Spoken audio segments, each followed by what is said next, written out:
At this period of the relationship between Jesus and his apostles, things had been pretty smooth.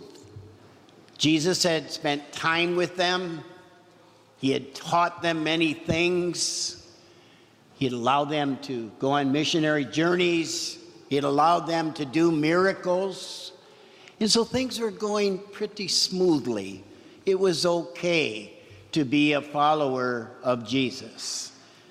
But then we come to the gospel today, and Jesus suddenly says to them, I'm going to suffer, die, be persecuted, and I'm not going to be able to complete everything without your help.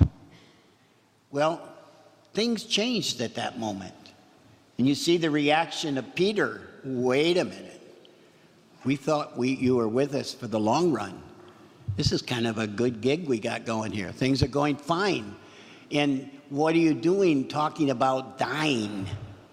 We thought you're the Christ. We thought you're the Messiah.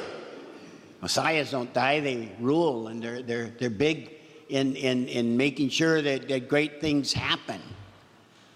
And then to even add to it, after Jesus rebukes Peter and says, get behind me, Satan. In other words, don't try to change my mind. Don't try to tell me what my mission is. I know what it is. I just want you to follow me. And then he tells them what it'll cost.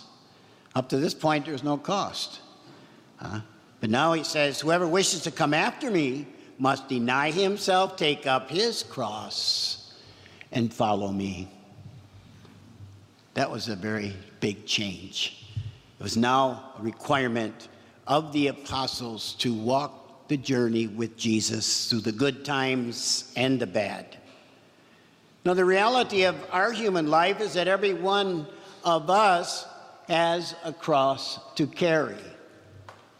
Wouldn't it be nice if we lived somewhere here in our own nation or somewhere in the world or somewhere in the universe? Wouldn't it be wonderful that we could have a place where accidents don't happen, where people do not contract and die from cancer, where violence isn't a regular part of many people's lives every day, where all human life is respected, where people are honest and transparent, where Parkinson's and Alzheimer's diseases are unknown. That would be wonderful, but that is not the world that we live in. We are called to follow Christ in this world with the crosses we have to carry. When Jesus tells us to take up our cross and follow him, he's not being sadistic. He's not saying that it's a good thing to carry burdens that are heavy. He doesn't say that suffering is a good thing, nor does he say we should go out and find something difficult for its own sake so that we can suffer a little more. Jesus doesn't say that. He is saying that when we carry a burden, and we all do, we all carry burdens. When we do something that is hard, it can have value if it brings out something good. For example, it's not easy being a parent, especially when you've got little ones that maybe you have to walk the floor all night because they're going to not stop crying. Or you've got a whole lot of them and they all have demands and all need your time and your special moment. Maybe it's trying to be patient with a teenage daughter or son that just changing. It's not the sweet little cuddly child anymore, but it's the adult that's trying to merge into adulthood. Or the forgiving and then trying to forgive an adult son who makes maybe a major mistake in their life. But unless we are willing to take up such difficulties and carry them, we cannot be the parents that our children need us to be. It's a burden. They need us. They need us to support them even in those difficult times. It is not easy to be a member of our church right now where some of its leadership has seriously sinned and has caused serious psychological damage to its victims. All of us unfairly carry that cross of hurt, disappointment, and anger.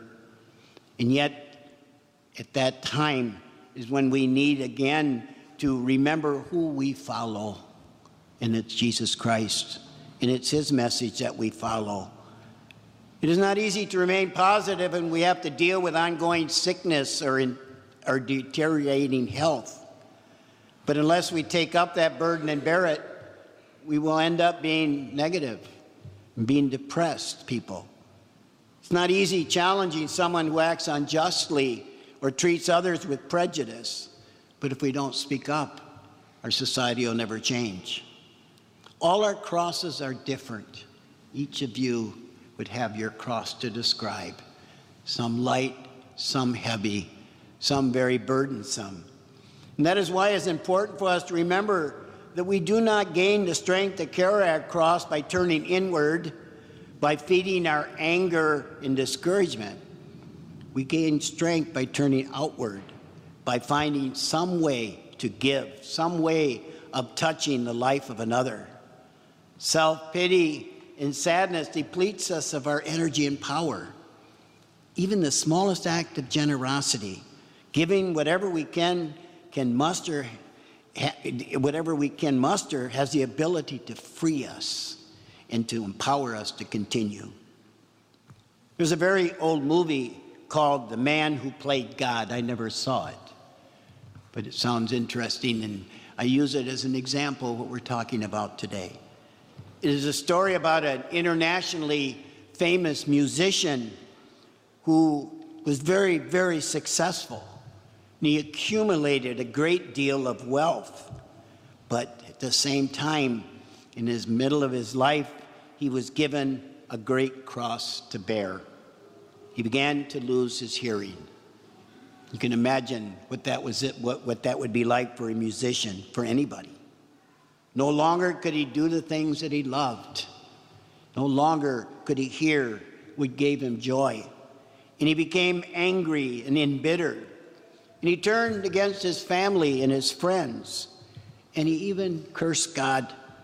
He withdrew into his penthouse where he spent his time learning to lip read, because soon he would not be able to hear. Outside the penthouse was a beautiful park. One day he was looking out his window and he saw a young man sitting on the bench in the park. The man wasn't sleeping on the bench. He wasn't reading. He seemed to be talking, but there was no one around who he could have been talking with. And so the musician, out of curiosity, took out some high-powered binoculars and began to read the man's lips. The man was praying. He had lost his job, and he was asking God to help him find money to pay his mortgage. And the musician laughed, and he says, thinking of the man praying, he says, God doesn't care. God will never answer your prayer, but I will. And so he sent his butler to go out and find a secret way of providing money to the man in need. And the musician scorned God again, and he said, I'm better, God, than you are.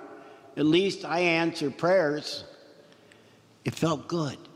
So he continued to search the park for other people in need. And when he could not find enough people in the park, he began to sit in front of churches and look at what the people were saying. He'd read their lips. And every time he found that somebody was in a need that he could fulfill, he made sure it happened in secret. The musician continued this for several months, and then something began to change. Something in him began to change. And what had become an insult to God was transformed into service for others. His anger was turned to compassion. Service led him to the acceptance of a kind of peace within him and with his disability. The man who played God found God. In serving others, he found the strength to carry his very own cross. Jesus was able to carry his cross because Jesus carried it for us. We will be able to carry our crosses when we give of ourselves to others. God is the giver of all good gifts, so do not be afraid to play God. Giving to others provides us with the strength to take up our own cross and to carry it.